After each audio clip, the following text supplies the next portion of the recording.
Hey guys, Micha from Project Spiral. As you can see, there's been a shitload of rain.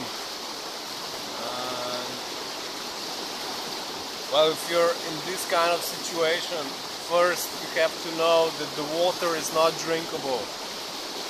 The second thing, you don't want to cross this, because a small stream can become very deadly.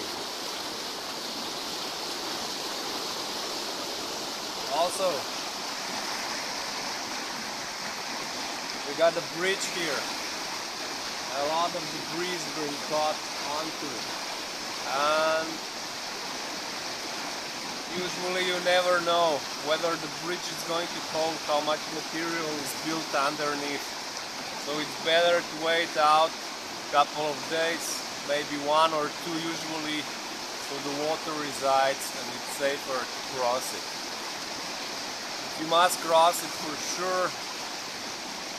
Don't do it without a rope. You have to have something that's tied up to a tree or whatever, so you don't get caught up, taken under by the swirl and just drown.